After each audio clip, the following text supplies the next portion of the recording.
What's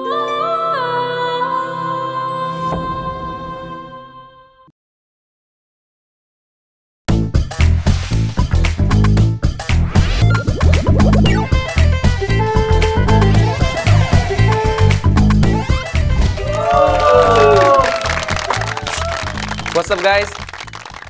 আমি আগে অনেক হ্যাংলা পাতলা ছিলাম। রেস্টুরেন্টে গিয়ে 3 মাস ডায়েট করার পরে আমার এই অবস্থা। আমরা তো সবাই রেস্টুরেন্টে যাই।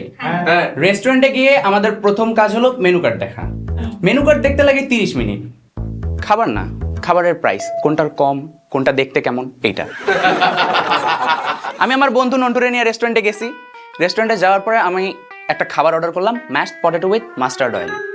অর্ডার করার পরে আমার বন্ধু আমারে বলতেছে, দোস্ত এটা তো আলু ভর্তা। আমি বলি এটার দাম 250 টাকা।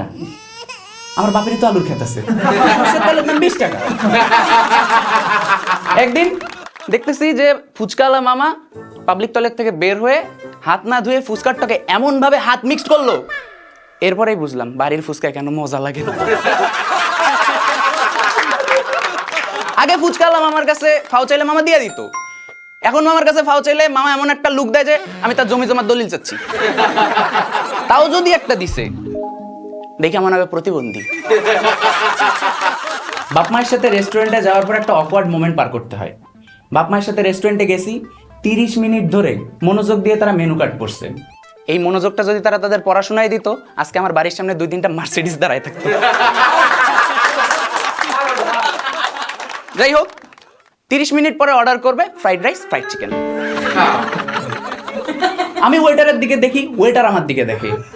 আমি মনে মনে বলি, ভাই আমি এদের লগে আসি নাই, ওরা আমার রাস্তা থেকে তুলে আনছে। 30 মিনিট পরে আমার বাপ ঠিকই অর্ডার করলো গত 7 বার যা খাইছি তাই, ফ্রাইড চিকেন, ফ্রাইড রাইস। এরপরে ওই রেস্টুরেন্টে গেলে আমাদের আর কিছু অর্ডার করতে হয় না, ওয়েটার দূর থেকে আমাদের চিনে ফেলে আর ফ্রাইড রাইস, ফ্রাইড চিকেন দিয়ে যায়। আমার খুবই পছন্দের একটা খাবার হলো বিরিয়ানি। বিরিয়ানি নিয়ে একটা আলাদা লেভেলের স্ক্যাম চলে, বাণিজ্য মেলা আসলে বোঝা যায়। বাণিজ্য মেলায় হাজির বিরিয়ানির অনেকগুলো আউটলেট। অরিজিনাল হাজি সাহেবও কনফিউজ যে তার কতগুলো ছোট ছোট হাজি আছে। আমি মেইনটাই গেছি, মেইনটাই যাওয়ার পরে দেখি ওদের ব্যানারের মধ্যে লেখা বাণিজ্য মেলায় আমাদের কোনো শাখা নেই। আমার হাঁসের মাংস খুবই পছন্দ। আমি আপনারা জানেন যে নিউ মার্কেটে অনেক জোস হাঁসের মাংস পাওয়া যায়। নিউ মার্কেটে হাঁসের মাংস না পাইলে আমি ওয়েস্টিনে যাই। ওয়েস্টিনে আমি একদিন হাঁসের মাংস খাইতে গেলাম, আমাকে ওয়েটার বলল যে তাদের একটা স্পেশাল ডিশ আছে গোল্ডেন ডাক। আমি বললাম আনেন। নিয়ে আসার পর দেখতেছি যে পাতি হাঁসের উপরে সোনালি একটা কালার করা। আমি বললাম এটা কি? বলে স্যার এটা আমাদের স্পেশাল ডিশ, এই উপরে যে সোনালি কালারটা দেখতেছেন এটা আসলে হলুদের গুঁড়া, আমরা স্পেশাল ফিল দেওয়ার জন্য এটা দিছি। আমি বললাম এটার দাম কত? বলে 5000 টাকা। 5000 টাকা এই হাঁসের দাম? না স্যার ওই যে গোল্ডেন ডাক। ও পরে জানতে পারলাম যে ওয়েটারের নাম জাকের আলী ছিল। বন্ধু বান্ধব নিয়ে রেস্টুরেন্টে গেলে কি হয়, সবাই চিলে আছে, সবাই মজা নিচ্ছে। দুইটা এমন প্রাণী থাকে যারা বিল না দেওয়া পর্যন্ত খাইতেই থাকে। তারপরে যখন বিলের কাগজটা ওয়েটার নিয়ে আসে, সবাই চুপ, মনে হচ্ছে সবাই ধ্যান করতেছে। কেউ মোবাইল দেখে, কেউ সিলিংয়ে দেখে, কেউ তারা গনে। আর ওই যে বিলের কাগজটা আছে না, বিলের কাগজটার উপরে যে পেপার ওয়েটটা, ওটা হলো একটা পারমাণবিক বোমার সুইচ। ওটা ধরলে আমার ফাটে যাবে।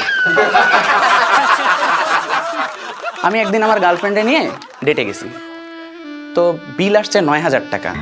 আমি ওয়েটারে ডাকলাম, বিল 9000 টাকা কেন? 2টা কফি, 2টা কফির দাম 9000 টাকা। স্যার আসলে আমাদের রেস্টুরেন্টে যেদিকে আলো যত কম, বিল সেদিকে তত বেশি। আরেকদিন গার্লফ্রেন্ডে নিয়ে রেস্টুরেন্টে গেছি, খুব কঠিন সময়ের কথাগুলো তাকে বলতেছিলাম। এই সময় পিছন থেকে একটা প্রাণী এসে বলে, স্যার টিস্যু? হ্যাঁ দেন, লাগবেই তো। আমি আবার একটু ক্লোজ হইলাম, ওর কাছাকাছি গেলাম। এই সময় আবার ওই প্রাণী এসে বলতেছে, কোল্ড ড্রিঙ্কস লাগবে বস? দেন, যান। আমি আরেকটু ক্লোজ হয়েছি, ওর হাতে হাত রাখছি। আবার ওই প্রাণী এসে বলে, পানি লাগবে বস? না, তুই এসে বস।